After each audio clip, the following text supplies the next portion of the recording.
hands together for Dr. Sundararaman Chintamani, and he's going to be speaking on X is greater than Y, using the power of metaphors in your speech. Did you know that he's a mindset master, Subbu? No, I was hearing about something, but tell me more. Yeah, he's a mindset master, and he helps the people master their mind for greater success. And he also conducts workshop on design thinking, power of creativity, and he also has been a Toastmasters for good 12 years. Wow, that is, and has achieved the level of distinguished Toastmasters, which is considered to be the highest educational credential. And on to you, Sundaraman. You are there with us for the next 20 minutes. Look forward to hearing from you. Ladies and gentlemen, put your hands together. Put your hands together for Dr. Sundararaman. Am I audible? Am I Yes. visible? Yes. Absolutely. You're all over with us. Am I handsome? Yes. You're gorgeous. Aspiring professional speakers, accomplished professional speakers. When you are on stage, have you ever thought what percentage of your message reaches the audience? Have you ever thought of it? Research says that only 50 to 60% of your message reaches the audience, or content reaches the audience. When you offer so much, only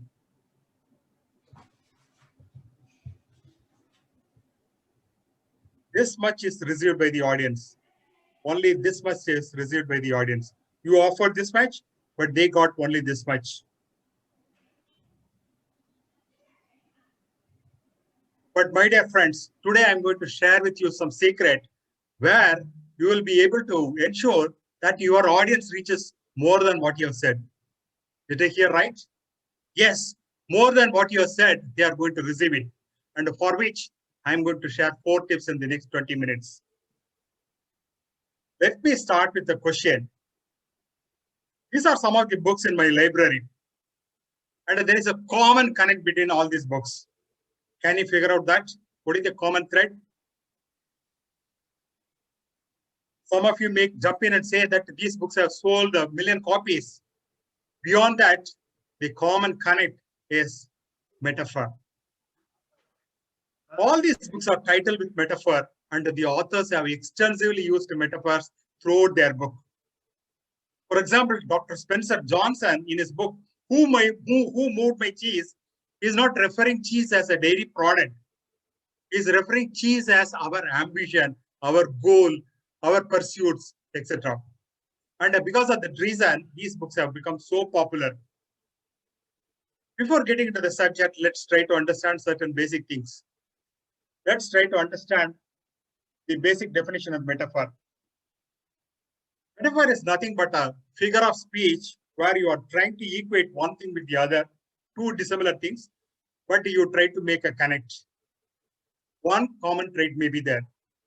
For example, when I say that he has got the heart of a lion, it means he has got the strongest heart. And these metaphors are categorized into 4 basic categories: standard, implied, visual, and then extended one. Standard is nothing but straightforward one. When I say she has got a golden heart, it means that she has got the purest heart.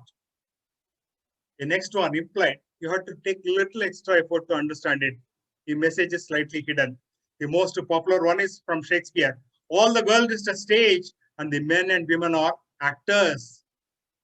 The third one is the visual metaphor. Predominantly, these visual metaphors are used by the software vendors when they want to denote certain commands. They use visual metaphors. For example, when you see the icon of a trash bin, irrespective of the operating system, we understand that it is meant for deleting a file, deleting a folder or so. It is also extensively used by the ad agencies and marketing companies. Whenever a new automobile is launched, the marketing company tried to project it like a fastest moving animal, like a cheetah. In this case, whatever I have shown in this slide, Nissan Navara, The versatile pickup car is equated to a Swiss Army knife. So like a Swiss Army knife, this car is so versatile. It can pick up any of the accessories. That is what's shown in the picture. The last one is known as extended metaphor or conceptual metaphor.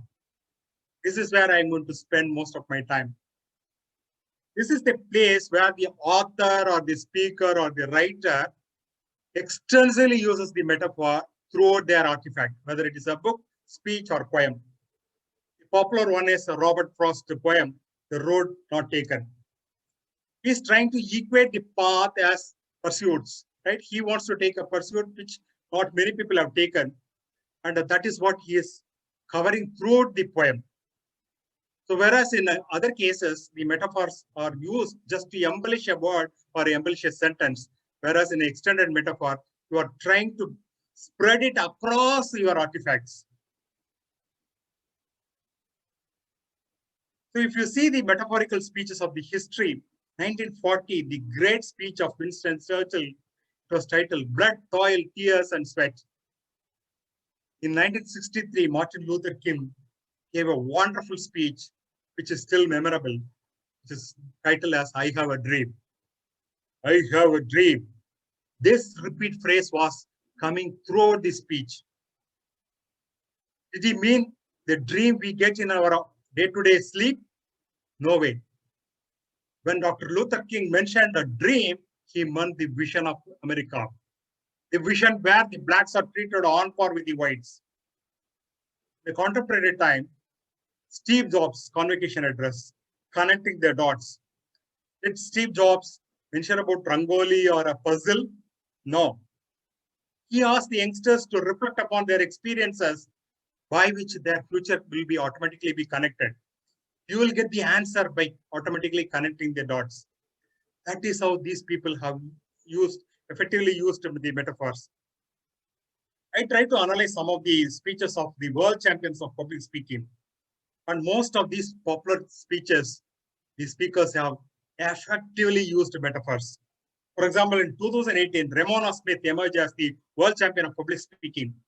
And she was trying to equate her life's journey, the sufferings, the kind of hardships that she had undergone. She tried to equate with a boxer's ring. At the end of every round, the boxer has to come and stand up, and then the boxer should be ready for fight the next round. And that's why she titled her speeches Still Standing, ready for the next round. And these speeches have obviously become memorable one. Long time back, almost 25 years back, in 1993, I was in Hyderabad to attend the conference of Indian Institution of Industrial Engineers. I still remember my first Hyderabad visit, not because of the Hyderabadi biryani, but for something else. So as usual, this is a 3-day conference, and you had overwhelming program, so many titles, so many speakers, and those days, not like today. We didn't have the luxury of switching off your audio or video. You have to listen to all the speeches, right? And some of these speeches, they are all cliche title: organizational excellence, professional excellence, productivity improvement kind of stuff. My God. But one particular speech, still I remember.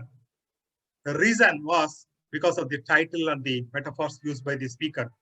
It was by one professor, Harinarayan Sharma, and he was highlighting about the importance of industrial engineers when the organization is not doing well. The industrial engineer is not supposed to be complacent when the productivity level has come down. He should rise up. And he titled his speech as, While Rome is Burning, Why Are You Playing a Second Fiddle, Mr. Industrial Engineer?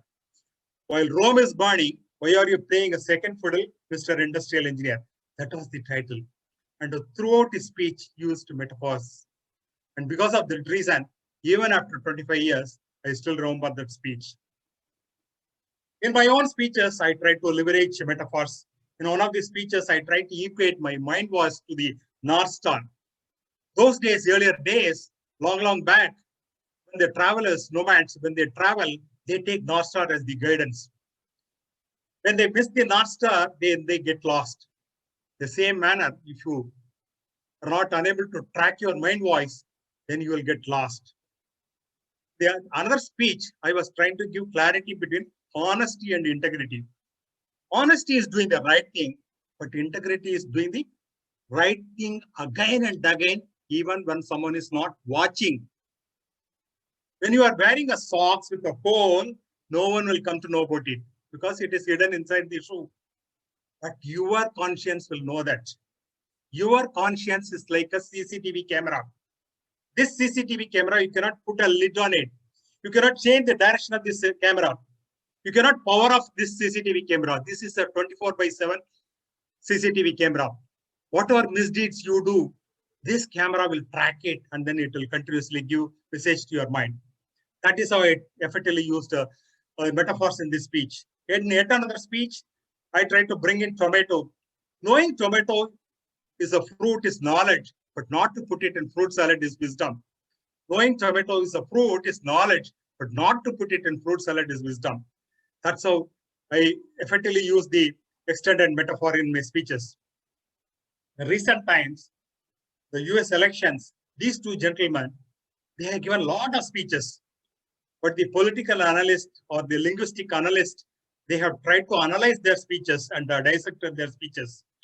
These two gentlemen, they took just 3 speeches from each one of them. 3 into 2, 6 speeches. The 6 speeches, they have used a sum of 345 metaphors. 345 metaphors they are used in just 6 speeches because they know the power of metaphor. And the extended metaphors are your ammunition. You have to use them strategically. They are your vehicles. Reach your destination effortlessly. They are your tools. Use them wisely. So when you start using extended metaphor, it gives ample scope for the audience to understand more than what you have delivered. So the traditional method, they are going to absorb only 50 to 60% of your speech. But when you extensively use appropriate metaphors, then they are going to receive more than what you have delivered. That is where Excel becomes greater than Y.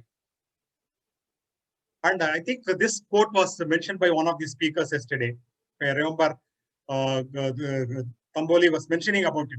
If a picture is worth 1,000 words, then a metaphor is worth 1,000 pictures.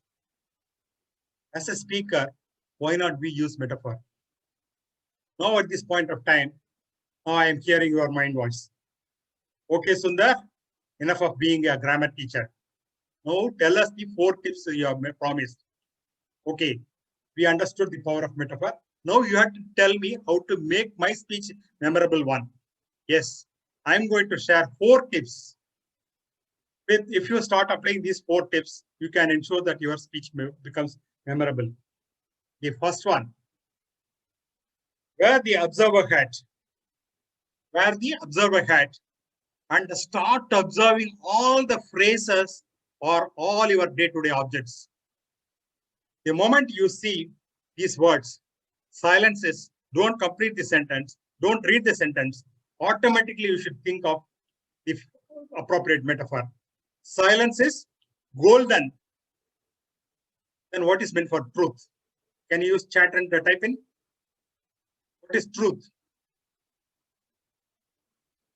Truth is bitter. Then time is money. Time is money, right? Since time is money, I'm not going through all your chat. I'm moving on with my next slide. The next step is start observing all your day-to-day objects and then try to think beyond the literal meaning. For example, when you take an apple, don't see it as a fruit, right? That is ordinary man's job. You are a professional speaker. You have to think beyond the literal meaning. The moment when you see apple, what are all the things that comes to your mind? Apple, immediately the proverb, an apple a day keeps the doctor away, unless the doctor is handsome. Then you can equate apple with health. You can think of Adam and Eve, sin. Apple, Newton, gravity. Big apple, New York. Then candle. Candle means sacrifice. Think of some inner meanings. Then when you see a person like me who looks tough, but he is so kind in heart, then you can equate him to jackfruit. So think every object in your day-to-day life as a metaphor. Then let me move on. The next step, where the researcher had. When you are wearing the researcher hat, you have to do a little more proactive stuff, right? So initially, I'm trying to give the habit of thinking metaphorically. Now, for your topic, you have to use the researcher hat and you have to do a little bit of proactive stuff. So I'm just giving an example. You can extrapolate this. For example, a speaker is regularly speaking on the topic investing money. This topic or title seems to be a little cliched and it is not giving any kind of excitement for the audience. How this topic can be made interesting. Go to Google and then look for quotes on investing money. The moment you type in, within half a minute, 0.53 seconds, you get almost 159 million results. My God, this is overwhelming. It is not going to be helpful.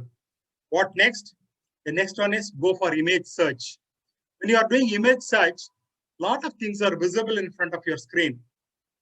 You are able to, you need not have to click each of the hyperlink. Immediately you can see here, but still this is not helpful. Now drop that quotes part. Just simply type investing money.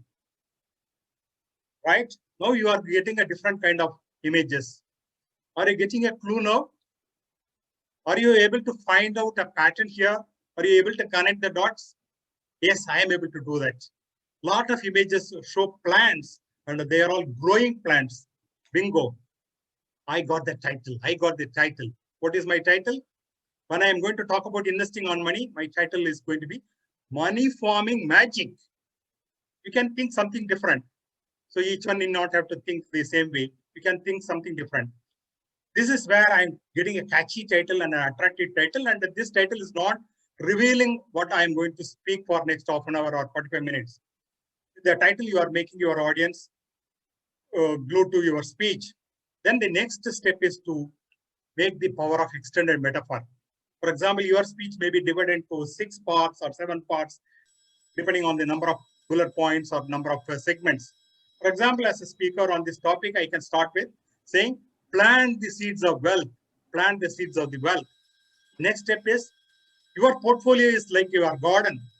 Like a garden having different kind of plants and shrubs, your portfolio should have mutual funds, debentures, shares, gold, real estate, extra, so on and so forth. So to de-risk yourself, you have to have a heterogeneous portfolio. Then the next step is replace struggling plants. As a farmer, as a gardener, you are not allowing all the plants to grow. Constantly monitor and prune which is not growing up. So in the same fashion, your portfolio, you constantly monitor and figure out which instrument is not giving you the actual result, then prune it. Then like a farmer, wait for the organic growth. Magic is not going to happen overnight. You have to wait for the right time.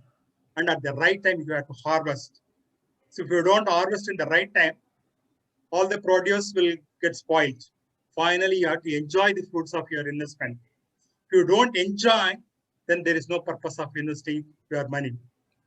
So this is how a simple topic can be made interesting with the power of extended metaphor. I'm just giving an example. You can do in a different fashion if you want. Just trying to give you an insight kind of thing. Then the next one is wearing the experiencer hat. Many times when you start using metaphors, they would have become a dead metaphor or a cliched metaphor. You have to do a lot of experiments and take feedback from your mentors, event organizers, audience. You have to get constant feedback. For example, let me give a quick formula. So you remember this test. This test is known as Booba and Kiki.